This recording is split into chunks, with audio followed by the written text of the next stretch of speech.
آپ دیکھ رہے ہیں آئی اے کے نیوز۔ بلدیاتی انتخابات کے سلسلے میں شروع کیے گئے آئی اے کے نیوز کے پروگرام الیکشن 2022 میں آج میزبان عمران ایوب کے ساتھ موجود ہیں میونسپل کونسلر کی امیدوار سردار وجیہ الاسلام۔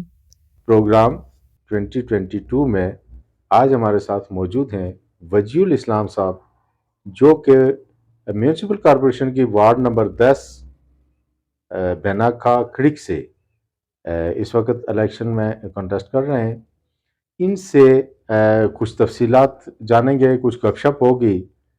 تو سب سے پہلے وجیہ الاسلام صاحب، آپ کو آئی اے کے نیوز میں انٹرویو کے لیے آنے پہ خوش آمدید کرتے ہیں۔ بہت بہت شکریہ۔ اس کے ساتھ جناب پہلا سوال یہ ہے کہ ہم پوچھتے ہیں سبھی لوگوں سے تعارف، تو تعارف کے حوالے سے تعارف آپ کا میں بھی کروا دوں، میں بھی جانتا ہوں، لیکن میں چاہوں گا کہ آپ خود اپنی زبانی بیان کریں گے اپنے تعلیمی کیریئر کے حوالے سے اور اپنے سیاسی کیریئر کے حوالے سے۔ جی اعوذ باللہ من الشیطان الرجیم، بسم اللہ الرحمن الرحیم۔ سب سے پہلے عمران ایوب صاحب، آپ کا میں شکر گزار ہوں کہ آپ نے گوناگوں مصروفیات میں سے وقت نکال کر کے ہمارا پیغام لوگوں تک پہنچانے کا اہتمام کیا ہے۔ اس پر میں ایک دفعہ آپ کا پھر شکریہ ادا کرتا ہوں۔ تعارف کے حوالے سے محمد وجیہ الاسلام میرا نام ہے، کھڑک دیرہ سے میرا تعلق ہے، اور ایجوکیشن میری اپنا ماسٹرز ہے۔ ماشاءاللہ۔ تو باقی یہ ہے کہ اسٹوڈنٹ لائف سے ہی پالیٹکس میں ہوں۔ زمانہ طالب علمی میں اسلامی جمعیت طلبہ کا رکن رہا ہوں، اور مختلف امور کی ذمہ داریاں وہاں پہ رہیں۔ جب آزاد کشمیر میں مسلم لیگ نون کا قیام آیا تو میں کیونکہ قائد پاکستان میاں محمد نواز شریف کے ویژن سے متاثر تھا کہ انہوں نے پاکستان کو بنایا، سنوارا، اور پاکستان میں اس وقت جتنی بھی ڈیولپمنٹ ہے اور ترقی ہے وہ قائد پاکستان میاں محمد نواز شریف کے محرون منت ہے۔ جب آزاد کشمیر میں مسلم لیگ نون کا قیام آیا تو میں مسلم لیگ نون میں شامل ہو گیا تھا۔ تو اس طور پر میں اپنا بانیان میں سے بھی ہوں کہ آزاد کشمیر میں جو ہی پارٹی بنی تو میں اس کا حصہ، مسلم لیگ نون کا بانیان میں سے جی حصہ میں بنا تھا۔ اچھا، تو اس دفعہ جو الیکشن ہونے جا رہے ہیں، ایک لمبے عرصے کے بعد، 31-32 سالوں کے بعد یہ اقتدار اوپر والی سطح سے نیچے منتقل ہونے جا رہا ہے، جس میں آپ بھی الیکشن میں حصہ لیے ہوئے ہیں اور بھی بہت سارے لوگ ہیں۔ آپ کے اس حلقہ میں کل نفوس یعنی کہ کل ووٹران کی تعداد کتنی ہوگی، یہ کوئی اندازہ ہے آپ کو؟ اس میں جو ہماری وارڈ ہے، اپنا بیناکھا وارڈ ہے، اس میں 2399 کل ووٹرز ہیں۔ تو یہ تعداد ہے، 2399 ووٹر ہیں کل۔ جی۔ تو 2399 ووٹرز میں سے آپ لوگ وہاں پہ امیدوار کتنے ہیں اپنی وارڈ میں؟ ہماری وارڈ میں کل 11 امیدواران نے اپنا کاغذات جمع کروائے تھے، جن میں سے ایک کامران رحیم صاحب تھے جو مسلم لیگ نون کے امیدوار یعنی میرے حق میں وہ وڈرا ہوئے، اور اس وقت جو ہے نا 10 امیدواران مقابلے میں 10 امیدواران ہیں۔ اور کیا دیکھتے ہیں آپ کے اتنے عرصے کے بعد یہ اقتدار اگر منتقل ہونے جا رہا ہے، اس میں بھی کچھ لیت و لال کی خبریں بھی چل رہی ہیں کہ کیا پتہ گم کی صورت ہے، ہوتے ہیں انتخابات نہیں ہوتے، کیونکہ وفاق نے ابھی تک جو ہے وہ سیکیورٹی پرووائڈ کرنے کا کوئی یقین دہانی نہیں کروائی، اور حکومت آزاد کشمیر بھی اس میں ہے، اس کشمکش میں ہے۔ تو کیا دیکھتے ہیں آپ کے الیکشن وقت پر ہوں گے یا نہیں ہوں گے؟ میرا خیال ہے کہ الیکشن وقت پر ہونے چاہیے۔ اس وقت جو آزاد کشمیر کا جو الیکشن کمشنر ہے اس کا کردار بڑا اچھا رہا ہے، اور میں سمجھتا ہوں کہ سیکورٹی کے مسئلہ بنا کر کے تو الیکشن ملتوی نہیں ہونا چاہیے، کیونکہ آزاد کشمیر حکومت کے پاس اپنا پولیس بھی موجود ہے، اور بہت سے دوسرے ذرائع بھی موجود ہیں کہ یہاں پر اپنا سیکورٹی کا کوئی مسئلہ نہیں ہے۔ پرامن طریقے سے انتخابات کا انعقاد کروایا جا سکتا ہے اگر آزاد کشمیر حکومت یہ کروانا چاہتی ہے۔ وجیہ الاسلام صاحب، آپ ایک سیاسی آدمی ہیں، ایک سیاسی بیان رکھتے ہیں۔ کچھ خبریں اس طرح کی گردش کر رہی ہیں کہ حکومت الیکشن کروانا چاہتی ہے، لیکن جو حزب اختلاف میں اس وقت جو پی ڈی ایم میں بیٹھی ہیں جماعتیں، کیونکہ وفاق میں بھی انہی کی حکومت ہے، تو وہ الیکشن نہیں کروانا چاہتے، وہ اس میں لیت و لال ان کی وجہ سے ہو رہی ہے، اور سیکیورٹی پرووائڈ اس لیے نہیں کی جا رہی کہ وہاں پہ پی ایم جو ہیں وہ بیٹھے ہیں نون لیگ سے، اور قمر زمان قاہرہ صاحب ہیں وہ وزیر امور کشمیر ہیں پیپلز پارٹی سے۔ تو لوگوں کا کہنا یہ ہے کہ یہ دو لوگ جو مل کے وفاق سے سیکیورٹی کے اس میں حق میں نہیں ہے کہ آئے اور الیکشن ہو۔ بات یہ ہے عمران ایوب صاحب چور مچائے شور کی بات ہے، جس طرح سے عمران احمد نیازی صاحب پاکستان میں شور مچاتے رہے، کرپشن اور خود یعنی کہ اتنی کرپشن کر لی کہ 1 ارب اور 70 کروڑ کی گھڑی جو ہے نا 2 کروڑ میں بیچ دی۔ تو بات یہ ہے کہ یہاں پر جو اپوزیشن ہے، اپوزیشن کی تمام جماعتیں اس بات پر ان کا اتفاق ہے کہ انتخابات بر وقت ہونے چاہیے، اور جو سیکیورٹی ہے اس کی یہ حکومت وقت کی ذمہ داری ہے کہ وہ پرووائڈ کرے۔ جی پاکستان میں لانگ مارچ تحریک انصاف کر رہی ہے، نہ کہ مسلم لیگ نون یا پیپلز پارٹی۔ اور اس سے پہلے بھی جو پاکستان میں جتنا بھی امن و امان کا مسئلہ تھا وہ تحریک انصاف نے خراب کیا، پہلے بھی اور اب بھی۔ 2014 سے لے کر کے پاکستان کو جو تباہی کی طرف دھکیلا ہے اگر کسی نے، تو اس کا نام تحریک انصاف ہے، یا اگر آپ عمران نیازی کا نام لیں، اس کے علاوہ کسی نے پاکستان کو تباہ و برباد نہیں کیا ہے۔ تو آزاد کشمیر، اب یہ پختونخوا میں ان کی حکومت ہے، پنجاب میں ان کی ہے، گلگت بلتستان میں ان کی، آزاد کشمیر میں کیا مسئلہ ہے ان کا سیکورٹی کا؟ پولنگ سٹیشنز میرے خیال ہے 5 سے 6 ہزار پولنگ سٹیشن ہے ٹوٹل۔ تو آزاد کشمیر کی جو اپنی پولیس ہے وہ 9,000 سے زیادہ کی پولیس ہے، شہری دفاع کا نظام ہے، وہاں پہ ان کے پاس لوگ موجود ہیں۔ کوئی مسئلہ نہیں ہے کہ یہ اپنا 2 پولیس والے ہر پولنگ سٹیشن پہ یہ مہیا نہ کر سکیں۔ اچھا، ایک اور بات جو چل رہی ہے وہ اس طرح سے ہے کہ سیکیورٹی ہمارے پاس کم ہے، فورسز کم ہیں، اور اس وقت جو ہے پاپولیشن زیادہ ہے، تو ایسی صورت میں اگر ڈویژن وائز کروا دیے جائیں انتخابات، اس طرح کی کوئی اگر سوچ بنے تو اس میں کیا کہتے ہیں آپ کے کچھ تفصیلات ہیں، یا وہ بہتر بات ہے؟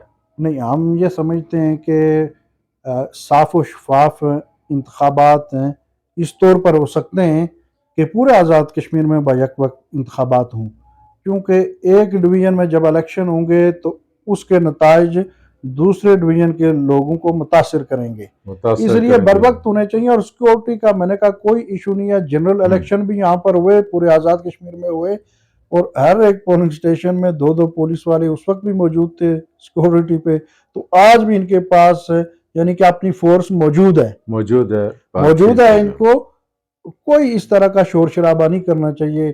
یہ میں نے وہ پہلے جو بات کی ہے چور مچائے شور والی بات ہے، خود یہ ڈیلے کرنا چاہتے ہیں اور شور مچا رہے ہیں۔ اچھا، آپ کیا دیکھتے ہیں ایک کہ یہ اگر الیکشن ہو جاتے ہیں تو اس سے کیا چینج آئے گا، عام عوام کو کیا فائدہ ہوگا اس سے؟ میں سمجھتا ہوں کہ اگر جو راولہ کوٹ کی عوام ہے یا اگر پاکستان مسلم لیگ نون کے امیدواران کا انتخاب کرتی ہے تو ہمارے پاس پیپر ورک بھی موجود ہے، اس راولہ کوٹ کو خوبصورت بنانے کے لیے، ایک ماڈل سٹی بنانے کے لیے ہمارے پاس پورا ایک منصوبہ موجود ہے، اور اس کو ہم ایسا بنا دیں گے کہ دنیا دیکھنے کے لیے اس راولہ کوٹ کو دنیا دیکھنے کے لیے آئے گی۔ تو اس حوالے سے ہم نے ایک اس راولہ کوٹ کے پورے خطے کو آرگنائزڈ کرنا ہے، اس کی خوبصورتی کو آرگنائزڈ کرنا ہے۔ اچھا، تو وجیہ الاسلام صاحب، آپ جس وارڈ سے الیکشن لڑ رہے ہیں اس وارڈ میں آپ کیا سمجھتے ہیں کہ کتنے ایک مسائل ہیں جو آپ نے فوکس کر رکھے ہیں کہ جو ہی آپ اقتدار میں آتے ہیں تو وہ کام سارے کریں گے؟ اس میں یہ ہے کہ سب سے جو بڑا مسئلہ ہے ہماری وارڈ میں وہ ہے صفائی ستھرائی کے حوالے سے، اس کے میکانزم کو ہم نے بنانا ہے کہ پورا جو ہماری وارڈ ہے اور پورا بلکہ یہ جو راولہ کوٹ سٹی ہے اس کے صفائی ستھرائی کے نظام کو ہم بہترین کر سکیں، اور اس کے لیے میرے پاس جو تجاویز ہیں اور انشاءاللہ ہم اس کے اوپر عمل درآمد بھی کریں گے کہ ہمارا جو اپنا یہ کھڑک ہے اس میں سے تقریباً آپ کہہ سکتے ہیں کہ جو ندی نالے ہیں وہ 3 گزر رہے ہیں. اگر پوٹھی اور کھڑک کو آپ ملائیں تو یہ تقریباً 10 کلومیٹر کا ایریا ہے.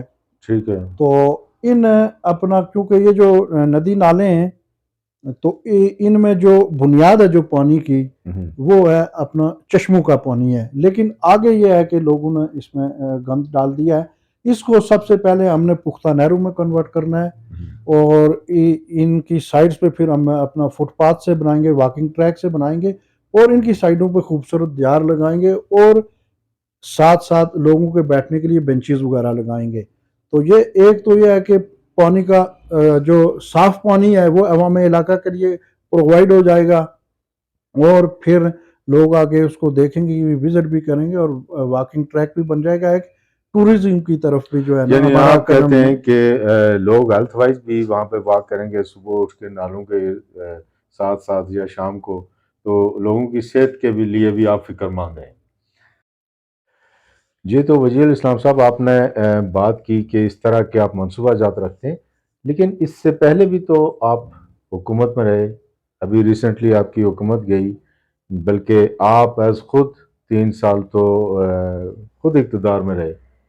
تو کیا آپ اس خطے کے لیے کر سکے ہیں یا بالخصوص اپنی وارڈ یا اپنے گاؤں کے لیے کیا کر سکیں؟ عمران ایوب صاحب، اللہ کا شکر ادا کرتا ہوں کہ جو اختیار اللہ نے اور پھر مسلم لیگ نون نے مجھے دیا تھا تو پوری اپنی وارڈ میں اور عوام علاقہ کے لیے اس وقت جو ان کے مسائل تھے، جو بنیادی مسئلہ تھا اس وقت لوگوں کے گھروں میں سڑکیں نہیں تھیں، سڑکوں کا پرابلم تھا وہاں پہ. تو ہر ایک گھر میں ہم نے پکا راستہ، پکی سڑک اور کچی سڑک ان کو مہیا کی. کوئی ایسا گھر نہیں موجود ہے کہ جہاں پر مسلم لیگ نون کی تختی نہ لگی ہو.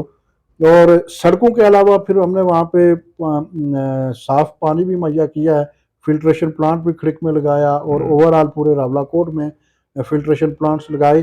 پھر یہ ہے کہ سب سے بڑھ کر کے ہم نے وہاں پہ قبرستان دیا، مسلم لیگ نون نے قبرستان دیا عوام علاقہ کے لیے. جن لوگوں کے پاس اپنی زمین تنگ ہے تو ان کے کو جو دفنانے کے لیے وہاں پہ ہم نے ایک بڑا قبرستان دیا ہے، کم از کم 100 سال 200 سال تک وہ چلے گا قبرستان.